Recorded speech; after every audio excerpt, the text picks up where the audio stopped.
Welcome to our annual review training for education and healthcare plans. I'm Anthony Webster, I'm the Special Education Needs Manager with North Somerset Council, and I'm joined by Sarah Bishop, who's the area lead for North Somerset SENDIAS service, and is also known as Supportive Parents as well. We're just going to talk through annual reviews and how they should work, and hopefully it'll give you a bit of an idea of how to work an annual review in a meeting and things like that. So bear with us, it's a bit of a PowerPoint presentation. We normally do this in person, but unfortunately due to COVID, we figured we'd film it, put it online for you guys so you can watch it in your own time, and then hopefully if there is any questions and things like that, you can come back to the SEND team afterwards. But hopefully this will be a helpful presentation for you. So we'll just start with kind of giving you an overview of what an annual review is, and the idea is to give an opportunity to review a young person or child's education and healthcare plan. Let's look at the progress and comment on any new needs that have been identified, and it also gives professionals that opportunity to have a multi-agency conversation and include parents in that and the young person as well, around how to kind of help moving them towards their outcomes and aspirations. It's more than just a statutory process. You get the opportunity to celebrate successes over the previous year in terms of what the child or young person's been able to progress onto. And it also helps kind of plan for the future as well, for secondary transfer or going on to post-16 or going into primary school as well for early years children. So it's a good tool to kind of help parents and professionals work together to kind of help support children with an education and healthcare plan. I think a key bit to kind of remember from the start off is that an annual review meeting should be held within 10 months of the date of when the original EHC plan was issued, so that the process can be completed within 12 months. So you tend to hear that an annual review should be done is held every year, which is correct, but the process, and we'll talk about that later, has to be completed within 12 months. So you kind of have to shift some of the reviews back a bit to make sure we're compliant with the timescales. So it's something we're working on within North Somerset to kind of get the process working for schools and the LA and parents and stuff. So what we have been doing since our written statement of action is we've been updating our guidance, and with that website there will take you to it. I'm just going to stop presenting here and flick across to the website if that will work. There we go. So hopefully that's appeared. So this is our local offer website for education and healthcare plans, and as you can see, there's a number of different information on here in terms of the graduate response. There's information for social workers and what happens with social care. There's our EHC guidance, and then there's a bit about here for the annual review process as well. So you can see there's a guidance on there, and the majority of this presentation is taken from the guidance. It could be a good idea to have the guidance open as well so you can see what the bits I'm referring to. And again, there's other helpful documentation, so there's some quick guide readings in terms of just to kind of explain processes and things like that. So this is a good tool for parents and schools and professionals, just if there's any information that you kind of need to go. So that's where we'll tend to put that information for you. All right, let me take me back to the presentation.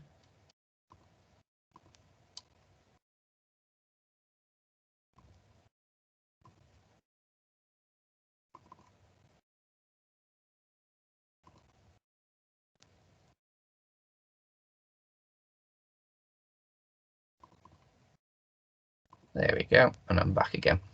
So what is the purpose of an annual review?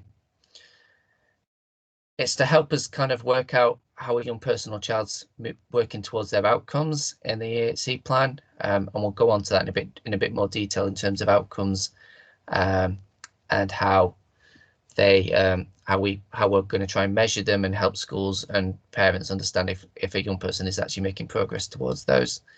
It's a good opportunity to make sure that we're actually listening to the child and the young person and parents, to make sure that we're considering their views, their wishes, what their aspirations are for the future, because it's very important to make sure this is person-centered around the young person. or child to kind of make sure that they're at the centre of this, and that's kind of where we want the annual review process to get to, is making sure that their views and thoughts are heard and are at the centre of what we do. Again, it helps us gather information in terms of what's going on. It helps us in terms of if we were looking to do transitions into other schools. It's a good opportunity to gather that, and then it's useful information to share with new school provision to kind of work out, can they meet needs, what they're going to need to do, and that type of thing in terms of transitions. It also allows us to consider the appropriateness of the education healthcare plan in terms of if it needs to be updated, as things become outdated, as a child or young person make progress. And again, we also get the opportunity to review health and social care provision as well. And that's still a key part of an annual review, to make sure that health and social care, if they're involved, give updates so that we can make sure the EHC plan is a document which covers the spectrum of education, health and social care.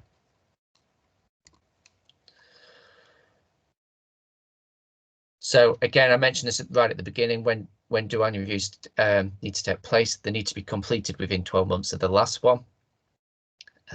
So for example, so you can move them throughout the year. So it could be that you have 2 in a year if needed.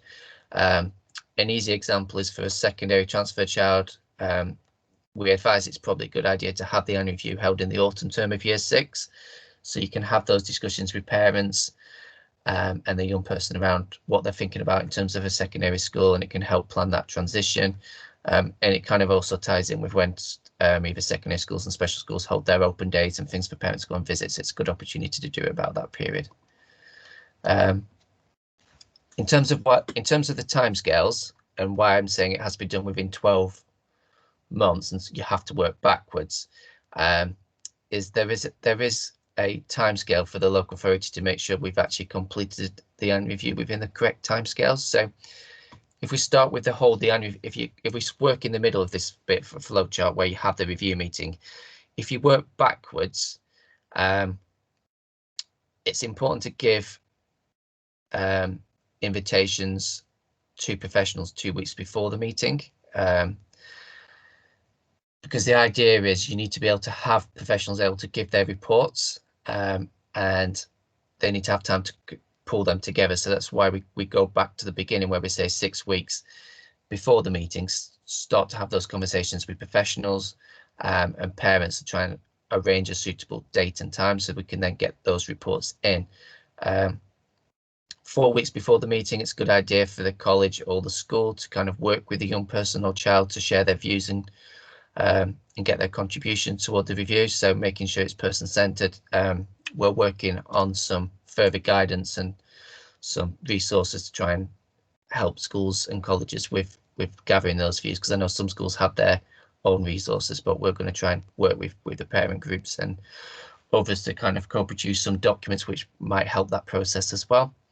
And then 2 weeks before the meeting, as I mentioned, you should be sending out the invitation and reports from all the professionals to the parents and the people invited to the meeting. The reason why this is important is that it then means when you get to the annual review meeting, the family and the young person and professionals should have had time to read the information, go through the plan. So then you're then looking at the review meeting being somewhere between 45 minutes to an hour and a half, where you can then actually have a conversation about focusing on the outcomes and discussing what the progress is towards those, and then any other big questions that the parents or the young person may have raised. So you don't have to feel like you're having to reread all the information because everyone's had that opportunity, and this is just adding to that document.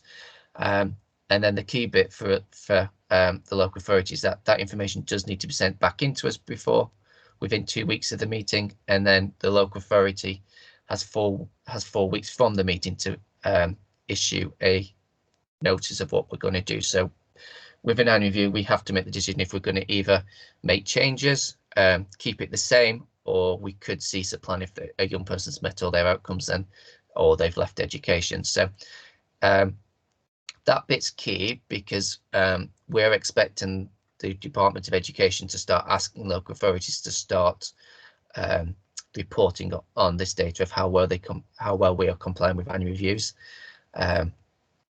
in terms of timescales. So this is something we're most likely to start getting measured on. So it's something we want to make sure we're ahead of the game.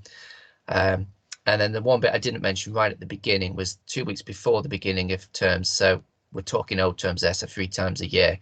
The local authority will be in a place where we start to contact schools and colleges in earlier settings and say, look, these are the annual reviews we know you're due. And so that you guys can then work for schools and early years and colleges, you can then make sure that you can then start setting the meeting dates and things like that. I'm aware we haven't been the best from a local authority perspective of doing that, but it's something that we are working towards, get a system in place so we can start getting that information out to schools, so we become compliant with this part of the process. Normally we do a little activity, but I figured in terms of just because it's a video, you can just kind of stop it and pause it, but just have a kind of a thought process. If you've done annual reviews before, what you thought what worked well, what doesn't work well, because I think that'll come into the next bit in terms of when I speak about the actual annual review meeting. I'm going to pause here because I'm going to flick over to Sarah, who will talk through from a parent perspective. So let me stop this presentation.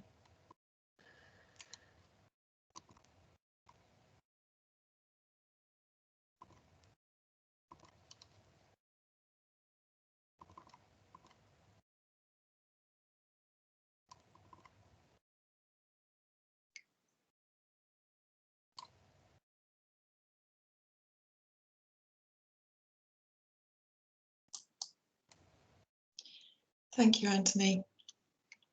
So as Anthony said, I'm Sarah Bishop. I'm the area lead for North Somerset with Supported Parents. Every local authority has a statutory duty to provide a free, confidential and impartial information, advice and support service to children or young people with special educational needs and or disabilities and to their families. Supportive Parents provides this service in North Somerset as well as in Bristol and South Gloucestershire. One of the many reasons for this duty is to make sure that families are provided with information, advice and support that they need to enable them to participate in discussions and decisions made about their support and education. Schools are included in this duty, and we would ask that you make sure families are aware of Supported Parents Service and how they can access it. We can help to provide information on young people's rights and entitlements in a range of accessible formats if this is helpful, but it is always helpful if families are given time to prepare for meetings.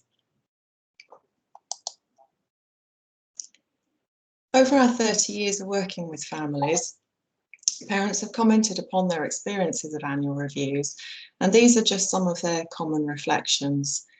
Parents would benefit from knowing who's been invited to attend the annual review meeting, and where possible be consulted on who attends. They should have some input on who's invited to attend the meeting. They need time to read those reports, as Anthony said, before the meeting, and they need to feel informed about what the process involves. We do have an annual review toolkit for families on our website, which is free to download. Parents require time and support in thinking about their own views and in preparing their child's views in a meaningful way. Often it's not very clear how the views will be gathered or who's going to do this. So this might be something you can decide upon in discussion with parents about who's going to gather the young person's views. And they would like to know in advance what their child's options are moving forwards. This is particularly important from year 9 onwards. Ultimately, parents like to feel and should rightfully feel involved with the decisions taken about their child's education, health and social care. And I think it helps to make the meetings more useful for everybody, where parents and young people have been fully involved in the process. Often professionals send in reports to annual review meetings because they're not able to attend. And in these situations, parents have told us that to help them stay involved in the process and in the decision making, it would be helpful if reports could be positive, factual, related to the progress against outcomes, constructive and free from jargon.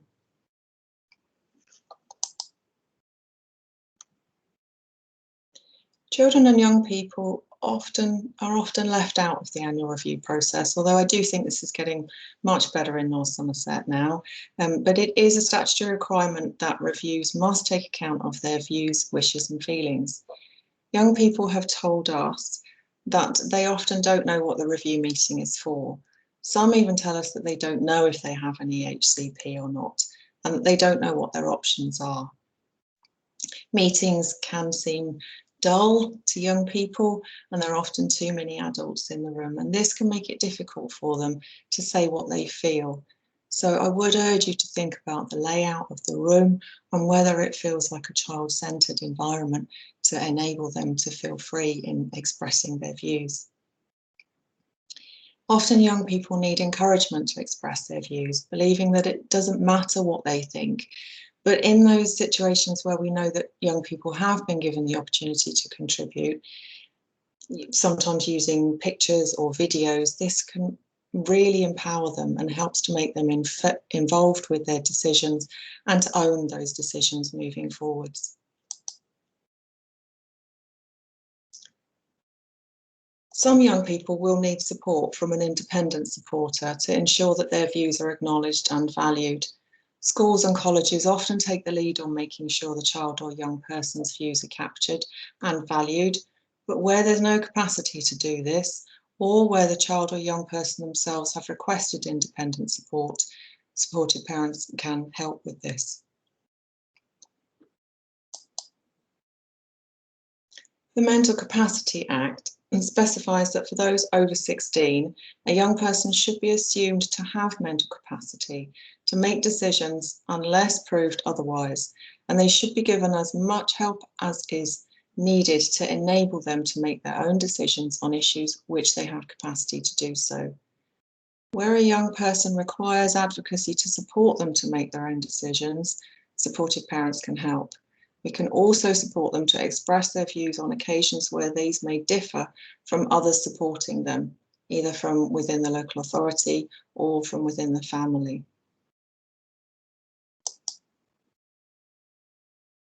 Our service is a non-referral service, so we do require young people or parents to contact us directly, but please do support them to do so using the details here or by helping them to complete the website contact form so that we can get back to them directly. And Anthony, I'm going to hand back to you now. Thank you.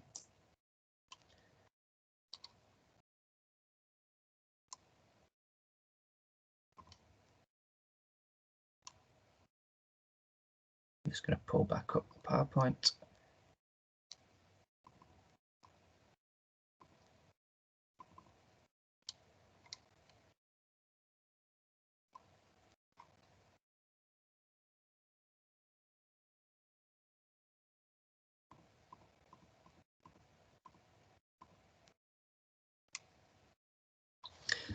So, what do you need to do when you're planning to hold an annual review? As I mentioned on the couple previous slides before, you need to start planning 6 weeks before the review is due. You should speak to the young person or child parents, ask them who they would like to be at the meeting, so that you can contact them on behalf of the family to invite them to the review meeting. The school, college, early years will send out invitations for the annual review, asking for them to either send in a report or come along to the review meeting if they want to give a verbal report. Invitations will also be sent to parents along with an annual review parent carers template as well for your review for parents' comments to be recorded and so they can be shared as well. In terms of the notice period, it's the more notice you give parents and professionals, the more likelihood we're going to get engagement. So that's kind of why the key bit in terms of the local authority making sure we provide schools and colleges in early years of when annual reviews are due is important, so we can start to plan. We found this to make sure everyone's aware of when one is due, so that we can make sure people are contributing, and so that we can make sure that it is a useful meeting and the education healthcare plan can be updated if needed with the correct and relevant information.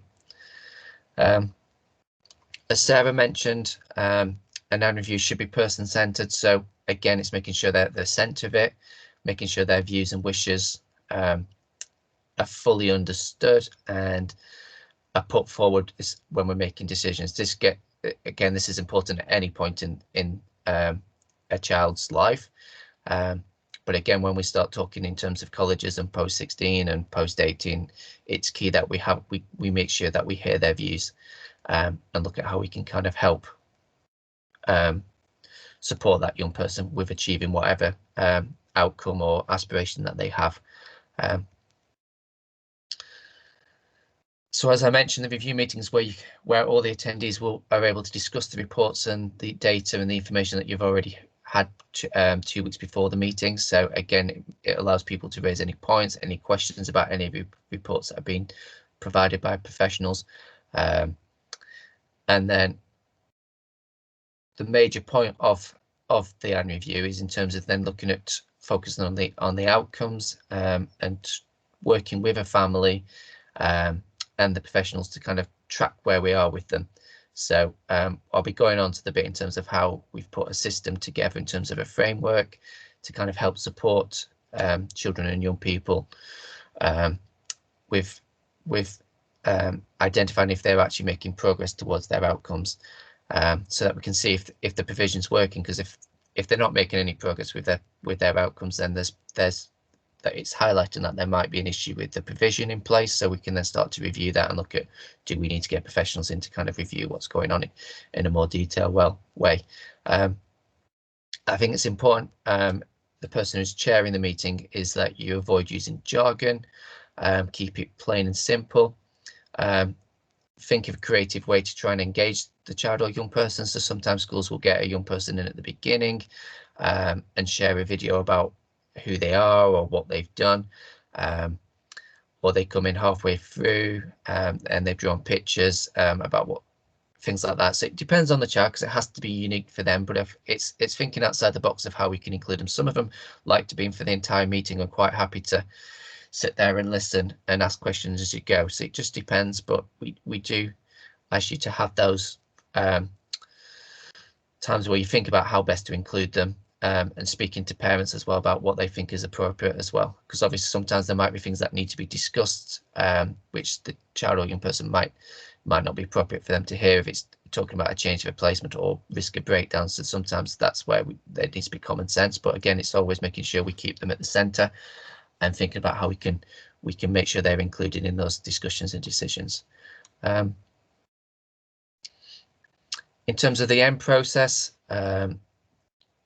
once you've had the meeting, we expect you to send it out to everybody that completed it, so any updates from the comments and conversations that I've had at the review meeting and updated the outcome part.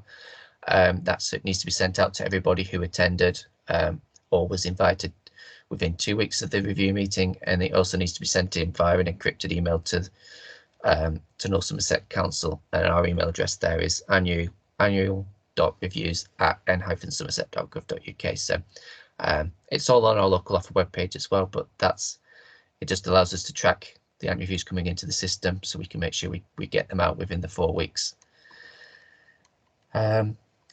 Key thing for in terms of annual reviews is it's a good opportunity, if a young person or child is on transport, is to have those conversations about the situation, and also planning for adulthood as well, in terms of looking at independence and travel training and looking at how we can support them as they get older. I put a note on there, it's probably worth, if you're not aware of it, looking at the North Somerset Home to School Transport Policy and just looking at what the criteria is and the guidance around that side of things. So there's been a lot of changes with special educational needs and home to school transport.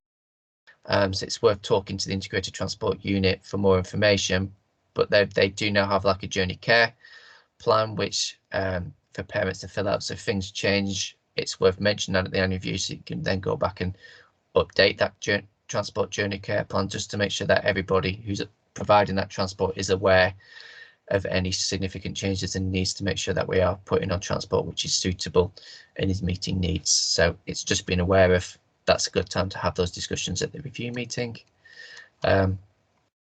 Again, as I briefly mentioned, an annual review is the opportunity for a young person or family to make a request for a change of placement.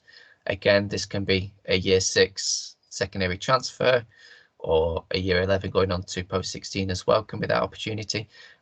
Or there could just be a time where actually thinking they've reached what they can do in that one school, and there needs to be discussion about what the next steps are, kind of thing. So that's kind of where Nanny View would come into it. It allows you to discuss the options with the school, with the child and the parents and professionals about the particular provision that's in place, what you might think is the next steps, and at that point it's worth making sure you've had conversations with the local authorities so they can advise you on the process in terms of the consultation process. So if we get a request for a different type of school from an annual review, and it's a parental request, we will do a consult with that school, and then respond back in terms of whether or not that school can meet needs.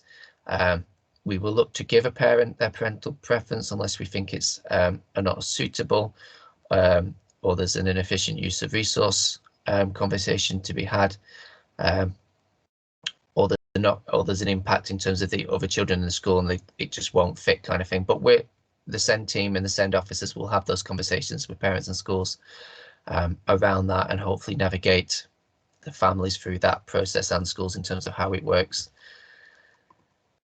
I've kind of touched on this with the transport side of things, but again, there's with an EHC plan, it does go up to the age of 25.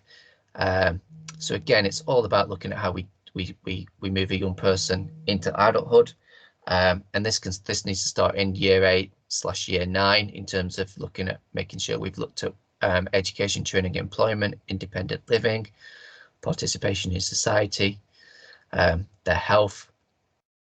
So it's just looking at how we kind of develop those independent skills, life skills as well, and just looking at what the next phase of education is going to look like for them, checking if their dreams and aspirations have changed since they were smaller as well. They might have decided they want to do something else now, and so it's just it's looking at what those aspirations are with the professionals and the family to look at how we then move them on to the next steps. It could be looking at how we then get them into paid work and work experiences and things like that. So those are the considerations we start to have in year 9. And again, if social care involved, is then looking at how we then transition either from the children's social care service into adult social care.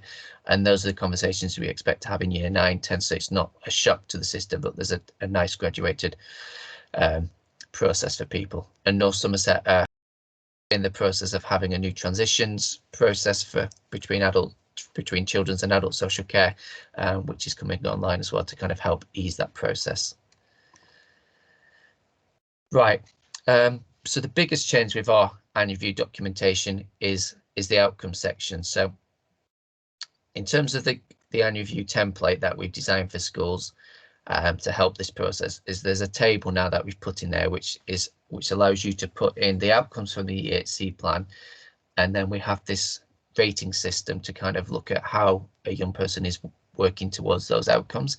So this shouldn't be seen as something where we're trying to score a child. This is about everybody working to if these outcomes are appropriate for the young person, if the provision's appropriate, to kind of make sure that if they're, for example, if a child, you're going through the outcomes and the child's not on track to make any progress towards that outcome, that allows us then to have a bit of a red flag there to say we need to have a conversation about what's going on here. Do we need to make some changes?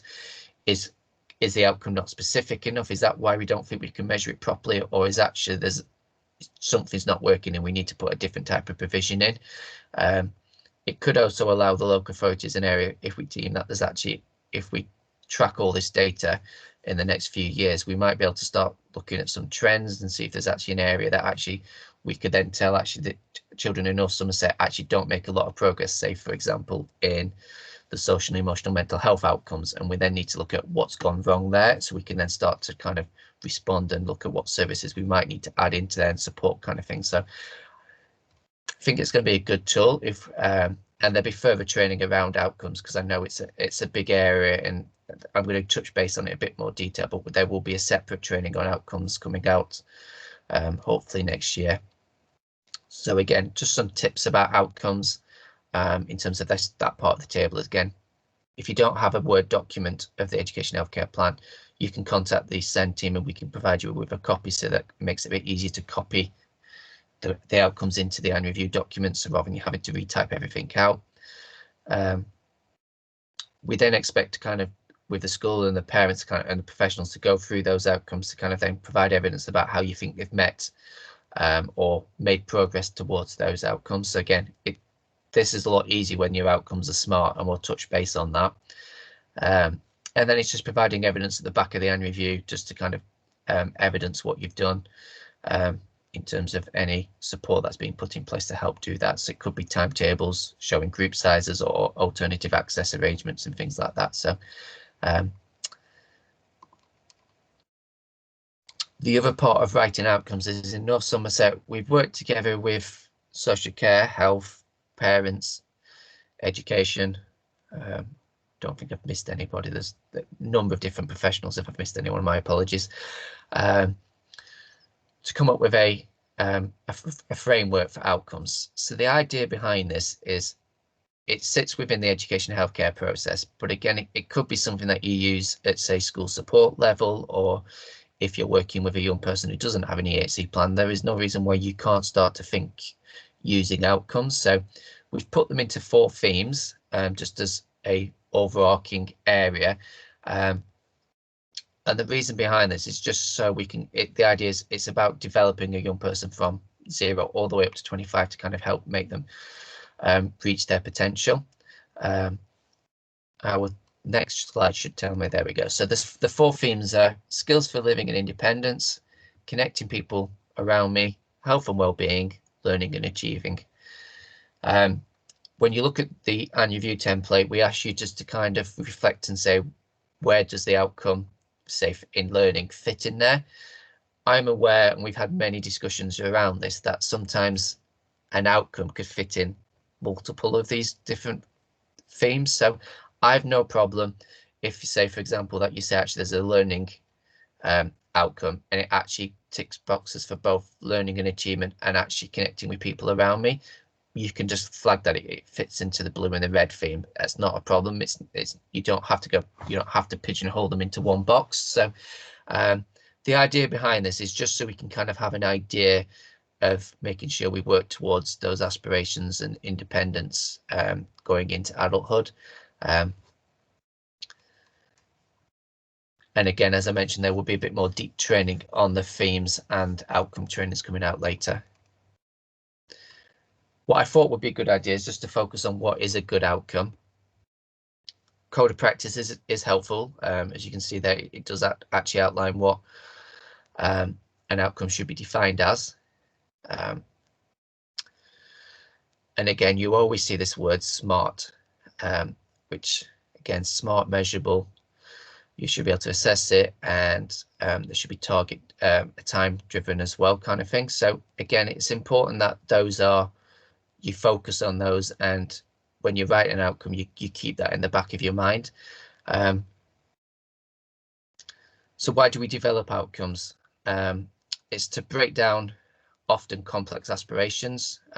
It's to help us understand what services we might need to commission and to meet those needs, again, because it links in with your provision section. And it's to work with families as well in terms of making sure that they understand what we're trying to, what we're all trying to achieve for their young person or child in terms of the provision and what the aims are going forward. So this, I think I've borrowed from the Council of Disabled Children's in terms of some examples of what makes a outcome.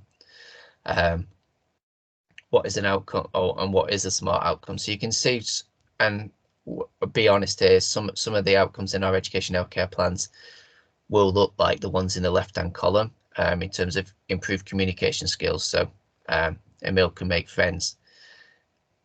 We all know what that means, but when you try and measure that, that's quite difficult, because how do you track that? Has he met that progress? Has he not? So you can see on the other side, it's saying actually a more SMART outcome would be, is by the end of this year, we'll be able to start having a conversation with a peer in a structured situation with adult support once a day. That type of outcome, that's easy, should be a lot easier for you to say, yes, they can do that, no, they can't do it. So you could then say, well, actually, they're on progress to make that target, but maybe not within a year. They might need a bit longer to achieve that kind of thing. So that's kind of what we're looking for in terms of outcomes, to be a bit more specific in time, allowing for the time scales for them, and just so it makes it easy for you to be measured. And I'm hoping next year, again, we'll be rolling out a bit more specific outcomes training to help that side of the things. I'm pretty sure that's the end of the presentation. It is. So just going to wrap up just to say thank you for watching. I'm aware this would be easy if we could do it interactive in person, so you could ask questions kind of thing. So I'm hoping that if you do have questions, just come back to the SEND team in terms of emailing us or contacting your SEND officer, and we'll be able to help support the process with annual reviews. But I'm just hoping this kind of gives you a bit more of an understanding of why the local authorities made the changes to the annual review guidance, and what we're hoping to achieve together to kind of achieve better outcomes for our young people. So thank you for watching.